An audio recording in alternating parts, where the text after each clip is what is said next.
Cat exam को कुछ ही दिन बचे हैं और this is the time when most of the aspirants get confused. I am not going to talk about how to solve QA questions, how to approach RCs और how to solve DILR sets. I am going to talk about the mindset that you need to have just before your CAT exam.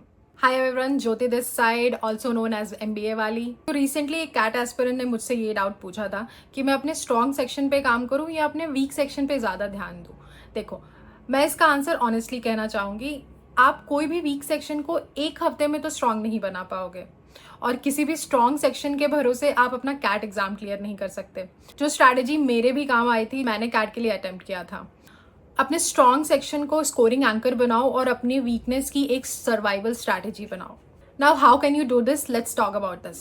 अपने strong section को pick करो. Suppose आपका strong section DILR है या फिर VARC है. उसके previous year questions निकालो. आपको सारे प्रीवियस ईयर क्वेश्चंस सॉल्व नहीं करने हैं, बट आपको वो चीज़ें पिक करनी है जो बार बार एक पैटर्न रिपीट होता है. सपोज कोई भी टाइप का क्वेश्चन जो बार बार रिपीट हो रहा है, उस पैटर्न को पकड़ो और उसको सॉल्व करने की कोशिश करो.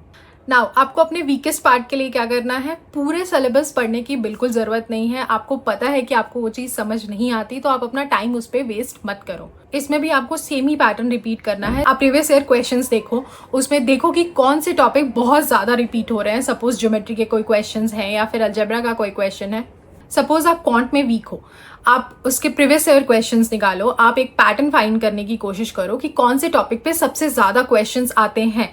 सपोज क्वांट में ज्योमेट्री के सबसे ज़्यादा क्वेश्चंस आते हैं और आपका ज्योमेट्री थोड़ा ठीक है, तो आप उस चीज़ पे ज़्यादा वर्क करने की कोशिश करो ताकि आप उसको थोड़ा और बेटर बना सको, rather than going on topics like where you are not comfortable with and your accuracy is not really good. इस स्ट्रैटेजी से क्या होता है कि आपकी फेमिलियरिटी बिल्ड हो जाती है. इवन दो आपको पता होता है मेंटली कि आपका क्वांट वीकेस्ट सेक्शन है, बट आपने ऑलरेडी ज्योमेट्री के इतने इनफ क्वेश्चन सॉल्व कर रखे हैं कि आप एटलीस्ट ज्योमेट्री को थोड़ा चांस देने की सोचते हो और आप उतना प्रेशर में नहीं आते हो. सो हाँ, तो आपको अपने स्ट्रॉन्गेस्ट या वीकेस्ट सेक्शन से डरने की ज़रूरत नहीं है. ये स्ट्रैटेजी मेरे लिए काम आई थी, होपफुली आपके लिए भी काम आएगी. Stay tuned for the next part of all the mindset series. All the best.